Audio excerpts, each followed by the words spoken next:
শুভ সকাল বন্ধুরা, তোমাদের পরীক্ষার বেশি দিন সময় নেই। আশা করছি সবাই জোরদার মন দিয়ে পড়াশোনা করছো।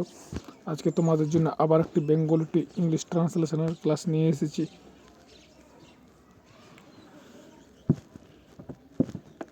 তো চলো শুরু করা যাক। আমি প্রতিটা বাক্য ভেঙে ভেঙে ট্রান্সলেশন করেছি, একদম সহজ সরল ভাষায়। একবার দেখলে তোমাদের সকলেরই মনে থেকে যাবে। পাঞ্জাবে তখন ছোট বড় অনেকগুলি রাজ্য ছিল। অ্যাট দ্যাট টাইম, সেই সময়ে, there were many small and large kingdom in Punjab. At that time there were many small and large kingdoms in Punjab. সকলে মিলিয়া, ইফ এভরিওয়ান হ্যাড ইউনাইটেড, সকলে মিলিয়া যদি আলেকজান্ডারের সহিত যুদ্ধ করিত, অ্যান্ড ফট এগেনস্ট আলেকজান্ডার, তা হইলে কি হইতো?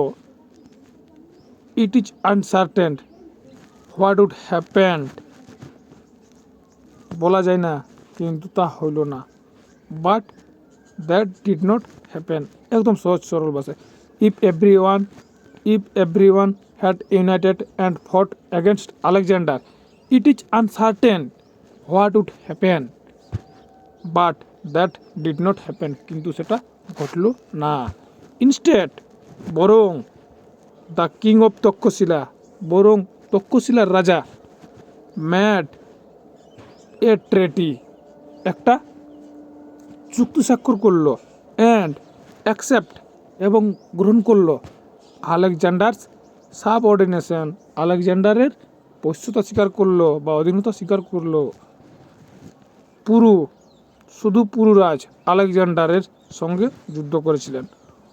অনলি কিং পুরু, শুধুমাত্র পুরু, ফট যুদ্ধ করেছিল এগেনস্ট আলেকজান্ডার, আলেকজান্ডারের বিরুদ্ধে, কিন্তু তিনি পরাজিত হলেন। বাট হি ওয়াজ ডিফিটেড, কিন্তু তিনি পরাজিত হলেন। তবে আলেকজান্ডার তাহার বীরত্বে মুগ্ধ হইয়া তাহাকে তাহার রাজ্য ফিরিয়া দিলেন। However Alexander impressed by his bravery, তার বীরত্ব দেখে আলেকজান্ডার মুগ্ধ হয়ে গেছিলেন বা ইমপ্রেস হয়ে গেছিলেন। রিটার্ন হিজ কিংডম, এবং ফিরিয়ে দিয়েছিলেন তার রাজ্য, টু হিম, তাকে। দাস, এইরূপে আলেকজান্ডার সমগ্র পাঞ্জাবে অধিকার করেছিলেন। কনকিউরড দ্য হোল অফ পাঞ্জাব। কেমন লাগলো আমার এই বেঙ্গলি টু ইংলিশ ট্রান্সলেশন ক্লাসটা? তোমরা সবাই একটু কমেন্ট করে জানাও।